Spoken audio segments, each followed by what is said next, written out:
आप सभी भाई बहनों का आध्यात्मिक ज्ञानात्मक चैनल की संध्या बेला ज्ञान कक्षा में एक बार फिर स्वागत है। आज की चर्चा का विषय है जीवन की ऊंची उड़ान। फिर हमने नीचे एक प्रश्न चिन्ह के साथ दो शब्द लिखे हैं, कब तक।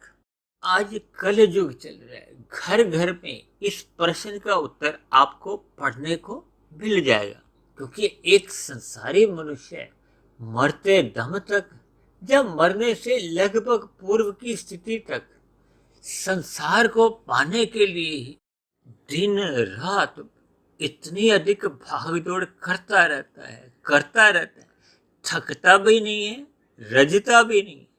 क्योंकि एक संसार में देखिए अक्सर ऐसा देखा जाता है कि मनुष्य की उम्र 50 वर्ष, 55 वर्ष, 60 वर्ष, 65 वर्ष, 70 वर्ष हो चुकी है। उसने मिले हुए जीवन में, उदाहरण के लिए देखिए, 10 लाख का भोजन ग्रहण किया है, 10 करोड़ उसके पास रखे हुए हैं, यानी कि उसके जीवन में बैंकों में, घर में, अन्य किसी भी रूप में रखे हुए हैं।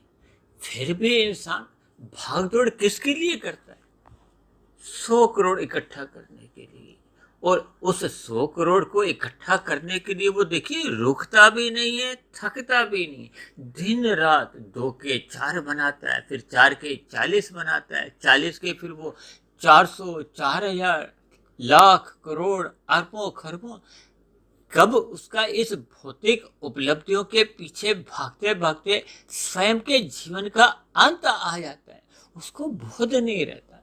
देखिए, एक साधारण सी बात है, हम सभी भाई बहन अपने मिले हुए स्थूल शरीर के रहते रहते ही अपना सूक्ष्म शरीर यानी कि मन बुद्धि और अपना कारण शरीर, यहाँ आपका हमारा देखिए कर्माशय रहता है, संस्कार रहते हैं, इनमें हम एक सुधार ला सकते हैं। क्योंकि मनुष्य योनि को देखिए कर्म योनि कहा गया है, साधना योनि कहा गया। साधना योनि का अभिप्राय होता है कि हम आध्यात्मिक उन्नति करें। आध्यात्मिक उन्नति तब संभव हो पाती है जब मनुष्य अपने मिले हुए जीवन में निष्काम भाव से कर्म करने आरंभ करता है, अपने कर्तव्य कर्मों को प्रसन्नता पूर्वक पूरी ईमानदारी से निभाता है। लेकिन जब जब देखिए हम अपने मिले हुए जीवन में ये धन की दौड़ में ही अपने आप को लिप्त रखते हैं, यानी कि मिला हुआ जीवन में भौतिक उपलब्धियों को प्राप्त करने के लिए ही दिन रात भागते रहते हैं। और इस भाग दौड़ में देखिए, यदि हम धर्मानुसार यानी कि रजोगुण में रहते हुए धर्मानुसार हम कर्म करते हैं, तब तो देखिए प्रकृति भी किसी भी प्रकार का कोई दंड नहीं देती। वो अलग बात है कि आपका हमारा जो मिला हुआ जीवन यूं ही बर्बाद चले जाता है, क्योंकि मिला हुआ जीवन तो आध्यात्मिक उन्नति के लिए, आध्यात्मिक साधना करने के लिए मिला था। यदि हम मिले हुए जीवन में स्थूल शरीर के रहते रहते अपने समय की बर्बादी इन राजसी कर्मों में ही कर देते हैं, जो कि मरने के बाद समाप्त मानी जाती है।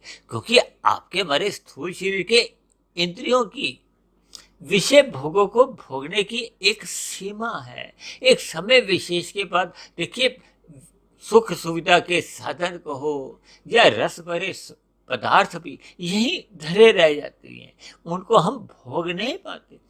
लेकिन यदि इन संसारी सुखों को प्राप्ति के लिए यदि मनुष्य ने अनीतिगत कार्य किए थे, पाप कर्म किए थे, तब ऐसी स्थिति में कितनी ही अचंभे की बात है, ना तो स्थूल शरीर के स्तर पर वो उन इकट्ठे किए गए संग्रहित पदार्थों को भोगने की स्थिति में है और ना ही मरने के बाद उसके साथ जाने हैं।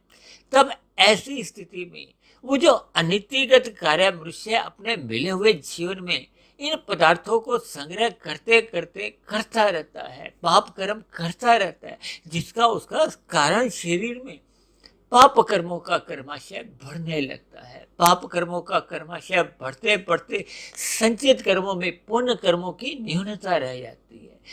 क्योंकि मनुष्य योनि तो देखिए मरने के बाद तभी मिलती है जब संचित कर्मों में पाप और पुण्य कर्मों की कम से कम तुल्यता रहती है जब पुण्य कर्मों की अधिकता होती है। और यदि मनुष्य अनीतिगत कार्य करता हुआ अन्य मनुष्यों के साथ छल कपट ठगी हेरा फेरी करता है, यानी अपना पाप कर्मों का कर्माशय स्वयं ही बढ़ाता है, तब ऐसी स्थिति में मरने के बाद नीचे की जोनियां, जो कि तामसी जोनियां हैं, दंड रूपी जोनियां हैं, वो तो परमात्मा ने उन सभी तामसी जोनियों पर, उन दंड रूपी जोनियों पर अपनी दया की असीम कृपा कर रखी है कि उन सभी जीवों को क्रमशः अचेत रखा हुआ है।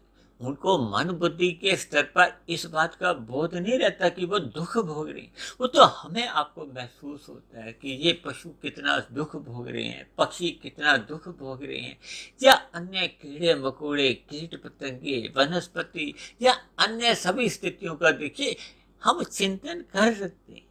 अक्सर इन सभी बातों पर चिंतन देखिए ब्रह्म मुहूर्त में जब सतोगुण की प्रधानता होती है, सतोगुण अपना शुद्ध रूप में होता है, मनुष्य इन सभी सूक्ष्म बातों पर थोड़ा चिंतन कर सकता है।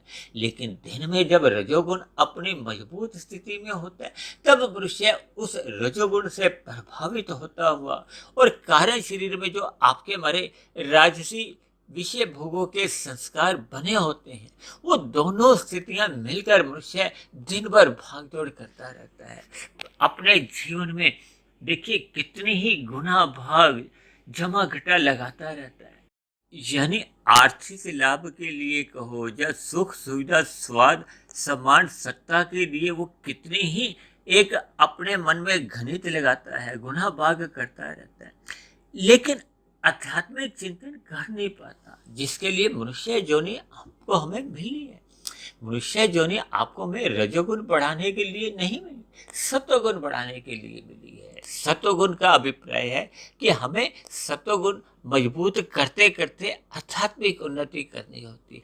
आध्यात्मिक उन्नति तभी संभव हो पाती है जब मनुष्य अपना सत्वगुण मजबूत कर लेता है और विशुद्ध सत्वगुण यानी कि परमात्मा को पाने का एक लक्ष्य बना लेता है। तो ऐसी सभी स्थितियां तभी बन पाती हैं जब मनुष्य ब्रह्म मुहूर्त में उठने का अपना एक संस्कार जगा लेता है। जब तक मनुष्य का ये सत्वगुण के संस्कार मजबूत स्थिति में नहीं आते, तब तक मनुष्य दिन में रजोगुण की स्थितियों में यानी कि प्रकृति के रजोगुण से प्रभावित होता हुआ, संसारी आकर्षणों से प्रभावित होता हुआ, अन्य मनुष्यों को देखा देखी अपने मिले हुए जीवन की भौतिक उड़ान को और अधिक ऊंचाइयों में छूने का ही एक प्रयत्न करता रहता है और इसी में ही उसका मिला हुआ जीवन का जो एक अवसर था वो यूं ही बर्बाद चले जाता है। इन सभी बातों पर आप सकारात्मक चिंतन करें ताकि हम सभी भाई बहन अपने मिले हुए जीवन का सदुपयोग करते हुए ब्रह्म मुहूर्त में उठने का अपना स्वभाव बनाएं, संस्कार जगाएं, ताकि आपका हमारा जो एक रजोगुण है वो मात्र एक मर्यादा में रहे।